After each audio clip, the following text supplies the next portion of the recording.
ओम नमो भगवते वासुदेवाय. अथ चतुर्विशुंध्याय. इंद्रयज्ञ निवारण. श्रीशुक म्हणतात, भगवान श्रीकृष्ण बलरामांच्या सह वृंदावनामध्ये राहत होते. एके दिवशी त्यांनी पाहिले की सर्व गोप इंद्रयज्ञ करण्याची तयारी करीत आहेत. भगवान श्रीकृष्ण सर्वांचे अंतर्यामी आणि सर्वज्ञ असल्यामुळे त्यांना ते माहीत होते. तरी सुद्धा विनम्र भावाने त्यांनी नंदबाबा इत्यादी वृद्ध गोपांना विचारले, तात की कोणत्या यज्ञाची गडबड चालू आहे, त्याचे फळ काय, कोणाला उद्देशून व कोणत्या साधनांनी हा यज्ञ केला जाणार आहे, आपण मला सांगाल का? बाबा, हे ऐकण्याची मला अतिशय उत्कंठा आहे. जे संत पुरुष सर्वांना आपला आत्मा मानतात, ज्यांच्या दृष्टीत आपला आणि परका असा भेद नसतो, म्हणून ज्याला कोणी मित्र, शत्रू वा तिराहित नसतो, त्याच्यापासून लपवून ठेवावी अशी कोणतीच गोष्ट नसते. परंतु असे नसेल तर मात्र कोणतेही रहस्य शत्रूप्रमाणेच तिराहिताला सांगता कामा नये. मित्र तर स्वतःसारखाच असतो, म्हणून त्याच्यापासूनही कोणती गोष्ट लपवून ठेवू नये. हा संसारी मनुष्य समजून किंवा न समजता अनेक प्रकारच्या कर्माचे अनुष्ठान करतो. त्यापैकी समजून करणाऱ्यांची कर्मे जशी सफल होतात, तशी न समजता करणाऱ्यांची होत नाहीत. तर आपण जो यज्ञ करणार आहात तो विचारपूर्वक आहे की रूढी आहे म्हणून आहे, हे मी जाणू इच्छितो. आपण मला संयुक्तिक सांगा. नंद म्हणाले, देवराज इंद्र हा पर्जन्य देवता आहे. मेघ व हे त्याचे स्वतःचेच रूप आहे. सर्व प्राण्यांना तृप्त करणारे आणि जीवनदान देणारे जे पाणी, त्याचा ते वर्षाव करतात. बाळा, आम्ही आणि अन्य काही माणसे त्या मेघपती इंद्राची पाण्यापासून उत्पन्न झालेल्या पदार्थांनी यज्ञ करून पूजा करीत असतो. यज्ञ केल्यानंतर जे शिल्लक राहते त्याच अन्नाने सर्वजण धर्म, अर्थ आणि काम या तीन पुरुषार्थाच्या सिद्धीसाठी आपला जीवननिर्वाह चालवितात. मनुष्यांच्या प्रयत्नांना फळ देणारा पाऊसच होय. कुलपरंपरेने चालत आलेला हा धर्म जो मनुष्य काम, लोभ, भय आणि द्वेष या भावनेने सोडून देतो, त्याचे कधी कल्याण होत नाही. श्रीशुक म्हणतात, श्रीकृष्णाने नंद आणि अन्य वज्रवासींचे हे म्हणणे ऐकून इंद्राला क्रोध आणि वडिलांना म्हटले. श्री भगवान म्हणाले, प्राणी आपल्या कर्मानुसारच जन्म घेतो आणि कर्मानेच मरतो. त्याला त्याच्या कर्मानुसारच सुख, दुःख, भय आणि कल्याण यांची प्राप्ती होते. ईश्वर म्हणून जर कोणी असेल तर जीवांनी केलेल्या कर्माने फळ देणाराच ईश्वर होय. तो कर्म करणाऱ्यांना त्याच्या कर्मानुसार फळ देतो. कर्म न करणाऱ्यांवर त्याचे काही चालत नाही. जर सर्व प्राणी आपापल्या कर्माचेच फळ भोगत असतील तर आम्हाला इंद्राची काय आवश्यकता? पूर्वसंस्कारानुसार प्राप्त होणाऱ्या माणसाच्या कर्मफलाला जर तो बदलू शकत नसेल तर तो कशाला हवा? मनुष्य आपल्या पूर्वसंस्कारांच्या अधीन आहे. तो त्यानुसार वागतो. देव, असुर, मनुष्य या सर्वांसह हे जग स्वभावावरच अवलंबून आहे. जीव आपल्या कर्मानुसारच उत्तम किंवा कनिष्ठ शरीर ग्रहण करतो आणि सोडतो. कर्मानुसार शत्रू, मित्र, उदासीन असा व्यवहार करतो. किंबहुना कर्मच गुरु आहे आणि कर्मच ईश्वर आहे.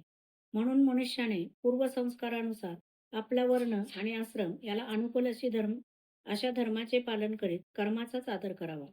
जेणेकरून मनुष्याचे जीवन सुलभतेने चालेल, तीच त्याची इष्टदेवता होय.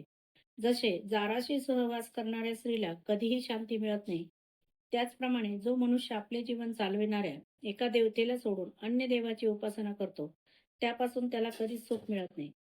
ब्राह्मणांनी वेदांचे अध्यापन करून, क्षत्रियांनी पृथ्वीचे पालन करून, वैश्यांनी व्यापार करून आणि क्षुद्रांनी 3 वर्णांची सेवा करून आपला जीवन निर्वाह करावा. वैश्याचे व्यवसाय 4 प्रकारचे आहेत: शेती, व्यापार, गुरांचे पालन आणि सावकारी. आम्ही त्यापैकी फक्त गोपालनच नेहमी करत आलो आहोत. सत्वगुण, रजोगुण आणि तमगुण हे या संसाराची स्थिती, उत्पत्ती आणि विनाश यांना कारणीभूत आहेत. हे विविध प्रकारचे संपूर्ण जग स्त्री पुरुषांच्या संयोगाने रजोगुणामुळे उत्पन्न होते. त्या रजोगुणाच्या प्रेरणेने मेघ सगळीकडे पाऊस पाडतात. त्यापासून अन्न आणि अन्नापासून सर्व जीवांची उपजीविका चालते. यात इंद्र काय करतो? तात, आमच्या जवळ नगरे नाहीत, गावे नाहीत की घरे नाहीत. आम्ही कायमचे वनवासी. जंगले, पर्वत हीच आमची घरे होत. म्हणून आपण गायी, ब्राह्मण आणि पर्वत यांच्याच पूजेला आरंभ करू. इंद्र यज्ञासाठी जी सामग्री गोळा केली आहे त्यातूनच या यज्ञाचे अनुष्ठान होऊ द्या. वरण, शिरा, अनारसे, करंजा, खीर इत्यादी अनेक प्रकारचे अन्नपदार्थ बनवा. सर्व दूधही बरोबर घ्या. वेदज्ञ ब्राह्मणांच्या द्वारा चांगल्या रीतीने अग्नित हवन करा आणि तुम्ही त्यांना अनेक प्रकारचे अन्न, गायी आणि दक्षिणा द्या. याखेरीज चांडाळ, पतित इत्यादींपासून कुत्र्यापर्यंत सर्व प्राण्यांना यथायोग्य अन्न देऊन गायींना चारा घालावा आणि गोवर्धन पर्वताची पूजा करावी. सर्वांनी अंगाला सुगंधी उटी लावून सुंदर वस्त्रे परिधान करून अलंकार घालावेत आणि भोजन करून गायी, ब्राह्मण, अग्नी व गोवर्धनाला प्रदक्षिणा घालावी. बाबा, माझे तर मत असे आहे, जर आपणाला योग्य वाटत असेल तर असे तसे करा. हा यज्ञ गायी, ब्राह्मण, पर्वत यांना आणि मला सुद्धा अतिशय प्रिय आहे. श्रीशुक म्हणतात, कालरूप भगवंतांनी इंद्राची घमेंड उतरवण्यासाठी जे सांगितले ते नंदादी गोपांनी मनापासून स्वीकारले. भगवान श्रीकृष्णांनी जसे सांगितले होते तसेच सर्व केले. अगोदर ब्राह्मणांपासून स्वस्ती वाचन करून घेतले. इंद्रयज्ञाच्या सामग्रीने पर्वताला आणि ब्राह्मणांना आदरपूर्वक भेटवस्तू दिल्या. तसेच गुरांना चारा घातला. नंतर त्यांनी गुरांना पुढे घालून गोवर्धनाला प्रदक्षिणा घातली. ब्राह्मणांचे आशीर्वाद घेऊन आणि चांगल्या तऱ्हेने साजशृंगार करून गोपी गोप बैल जुंपलेल्या गाड्यांमध्ये बसून भगवान श्रीकृष्णांच्या लीलांचे गायन करीत गिरिराजाची प्रदक्षिणा करू लागले.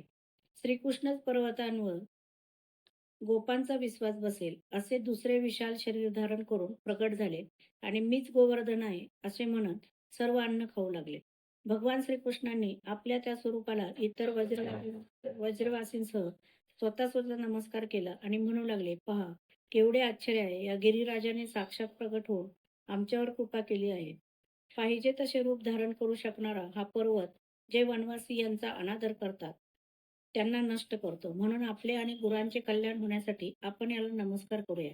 अशा प्रकारे श्रीकृष्णांच्या प्रेरणेने त्या गोपांनी गोवर्धन, गायी आणि ब्राह्मणांची विधीपूर्वक पूजा केली आणि नंतर श्रीकृष्णांसह सर्वजण वज्रामध्ये परत आले. अध्याय 24 समाप्त.